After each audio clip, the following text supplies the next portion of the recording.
وہ پاکستان کو دنیا کے ساتھ کنیکٹ کرنے والا علاقہ ہے. اچھا اس کی جو تہذیبی رنگا رنگی ہے وہ بھی غیر معمولی ہے، اور وہ سینٹرل ایشیا سے لے کے ماسکو تک اس کی اہمیت ہے، خاص طور پہ شارع ریشم کے تعلق سے. اور وہ تہذیبی رنگا رنگی بھی موجود ہے، ہمارے مختلف خطوں کے ساتھ وہاں روابط بھی پرورش پاتے ہیں، کشمیری تہذیب بھی وہاں دکھائی دیتی ہے. اس کے علاوہ عالمی پولیٹکس کے اس کو آپ کو فٹ پرنٹ ملتے ہیں، جگہ جگہ دکھائی دیتے ہیں.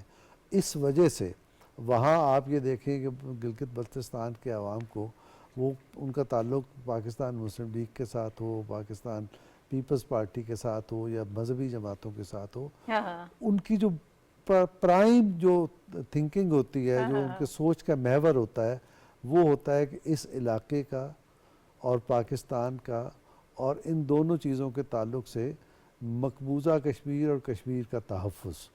تو آپ یہ دیکھیے کہ 99 میں جو کارگل کا معرکہ ہوا تھا اس میں بھی یہ علاقہ آیا، اور اس علاقے کے لوگوں نے سر پہ کفن باندھ کر پاکستان کا تحفظ کیا.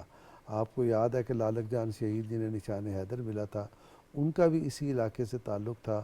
اور میں خود اس جنگ کے موقع پر میں مختلف سیکٹرز پہ گیا تھا، اور میں نے یہ دیکھا ہے کہ مقامی لوگ کس طرح سے آپ ہماری مسلح افواج کے ساتھ ان کا ایک بڑا محبت کا تعلق تھا. جہاں جہاں سے جیپ گزرتی تھی، کانوائے گزرتا تھا فوج کا، بچے اور عوام کھڑے ہو کے ان کو ویلکم کرتے تھے، نعرے لگاتے تھے. تو اس کی یہ اہمیت، اسٹریٹجک اہمیت بھی ہے، دفاعی اہمیت بھی ہے، سیاسی اہمیت بھی ہے.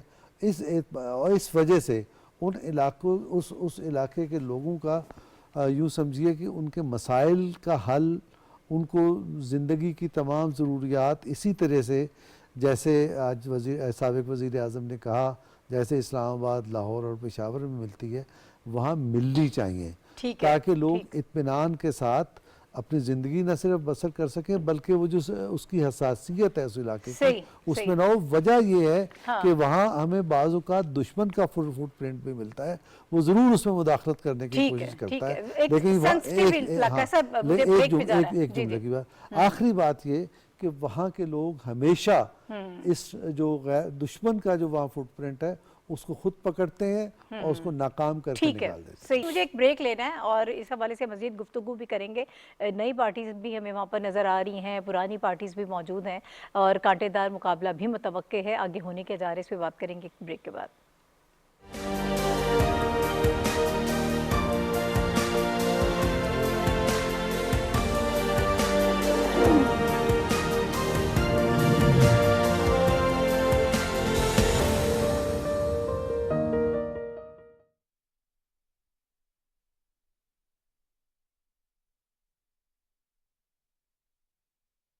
الله أكبر الله أكبر الله أكبر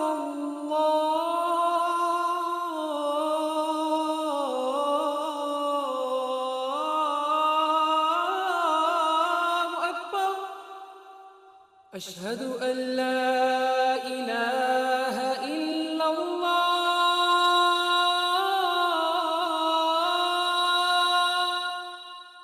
أشهد أن لا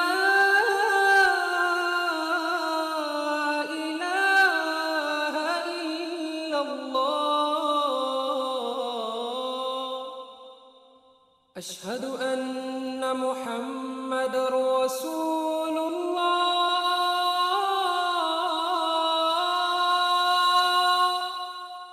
أشهد أن محمد رسول الله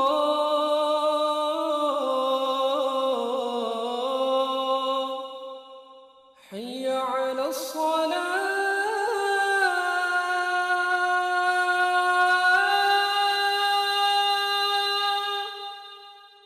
حي على الصلاة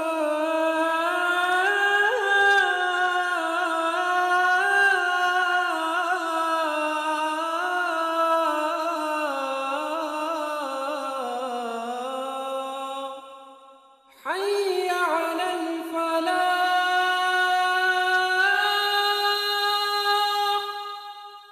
حي على الفلاح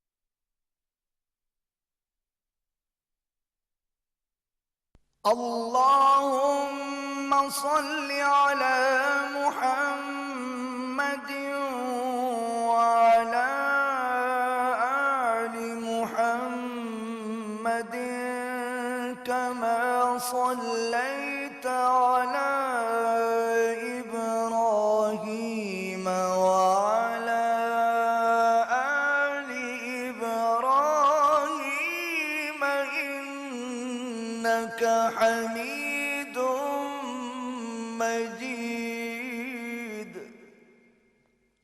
اللهم بارك على محمد وعلى آل محمد كما باركت على إبراهيم وعلى آل إبراهيم إنك حميد مجيد.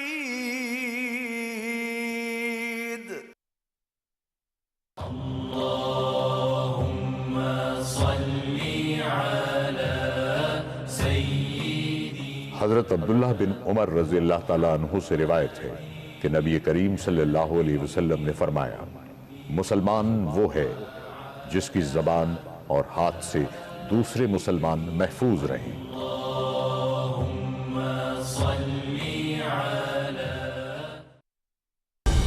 درست ہر وقت بر وقت۔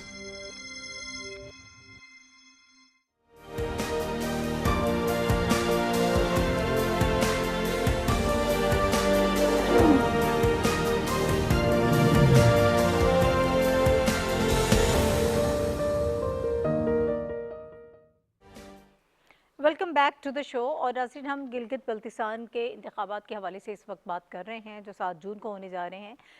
بہت بڑی جو سیاسی جماعتیں ہیں اور دیگر جو سیاسی پارٹیاں ہیں وہ وہاں پر موجود ہیں ایک بڑی تعداد میں۔ اور اگر مختصراً ہم یہاں پر بات کریں، جو پہلے بھی میں نے ذکر کیا تھا، 23 امیدوار جو ہیں پاکستان پیپلز پارٹی کے، اس میں سر فہرست ہے پاکستان پیپلز پارٹی 23 امیدوار کے ساتھ، مسلم لیگ نون 22 امیدواروں کے ساتھ دوسرے نمبر پر ہے، استحکام پاکستان پارٹی کے 15، پاکستان مسلم لیگ کے 11، اسلامی تحریک پاکستان اور پاکستان نظریاتی پارٹی کے 10، جبکہ جمعیت علماء اسلام فے کے 9 امیدوار انتخابات میں حصہ لے رہے ہیں۔ اس کے علاوہ اور بھی دیگر پارٹیز ہیں جو جن کے امیدوار اس وقت میدان میں ہیں۔ کچھ نئی پارٹیز ہمیں اس میں نظر آ رہی ہیں۔ شنیلا، میں آپ کی طرف آؤں گی۔ اوورآل وہاں پر جو لوگ موجود ہیں ان کی بڑی امید کیا ہے اس وقت، اور ان کے جو مسائل ہیں کہ ان کے اصل ایشوز کو ایڈریس کرنے کی بات ہو رہی ہے؟ جو مینیفیسٹوز، جن مینیفیسٹوز کے ساتھ یہ سیاسی جماعتیں انتخابات میں اتری ہیں میدان میں، کیا وہ ان کے مسائل کو ڈسکس کر رہے ہیں؟ پھر اس کے ساتھ یہ بھی ایک جڑا ہوا ایک بڑی بات ہے کہ جو نئی سیاسی پارٹیز اس وقت میدان میں موجود ہیں، آئی پی پی کی ہم بات کرتے ہیں، جو دیگر پارٹیز ہیں، وہاں پہ آپ کو کیا نظر آ رہا ہے کہ عوام ان کی طرف کچھ ان کو اٹریکشن نظر آ رہی ہے یا نہیں؟ بہت شکریہ ناہید۔ گلگت بلتستان میں نا ایک تو پارٹیز کے مینیفیسٹو کو دیکھ کے لوگ ووٹ دیتے ہیں، لیکن وہاں پہ یہ یاد رکھے کہ شخصی ووٹ بھی بہت زیادہ ہوتا ہے، کیونکہ ظاہر ہے چھوٹے چھوٹے حلقے ہوتے ہیں، ووٹر کم ہوتا ہے، آپ 50,000 60,000 کہیں پہ 5,000 بھی ووٹر ہوتا ہے، تو وہاں پہ جو شخصی ووٹ جو ہوتا ہے نا وہ بھی بڑا سٹرونگ ہوتا ہے۔ اسی وجہ سے آپ نے دیکھیں پچھلے جو بھی الیکشن میں 15 کے دیکھ لیں، 2020 کے دیکھ لیں، کہ آزاد امیدوار بھی ایک اچھی تعداد میں وہاں پہ الیکٹ ہوتے ہیں، وہ اپنے شخصی ووٹ کی وجہ سے آتے ہیں۔ مسلم لیگ نواز جو ہے 2015 میں ان کی حکومت تھی، 2020 میں پھر وہاں پہ پی ٹی آئی کی آئی، لیکن پیپلز پارٹی اس سے پہلے پیپلز پارٹی کی تھی، تو اس سے یہ ٹرینڈ تو ہمیں نظر آتا ہے کہ جس کی وفاق میں حکومت ہوتی ہے اس کی گلگت بلتستان میں ہوتی ہے، اس کی وجہ یہ ہے کہ وہاں کے جو لوگ ہیں وہ وفاق کے ساتھ جڑے رہنا چاہتے ہیں تاکہ ان کے پرابلمز کا، مسائل کا حل نکلتا رہے، کسی طرح بھی وہ آئسولیٹ نہ ہو جائیں وفاق سے، تو اس وجہ سے یہ چیز بھی وہاں پہ جو عوام ہے اس کو دیکھتی ہے۔ اگر ہم مینیفیسٹو کی طرف جائیں تو جو نواز لیگ کا مینیفیسٹو ہمیشہ سے یہ ہوتا ہے ڈیولپمنٹ، انفراسٹرکچر، جیسے آج بھی مسلم لیگ نواز کے قائد جو نواز شریف صاحب تھے وہاں پہ بات کر رہے تھے، تو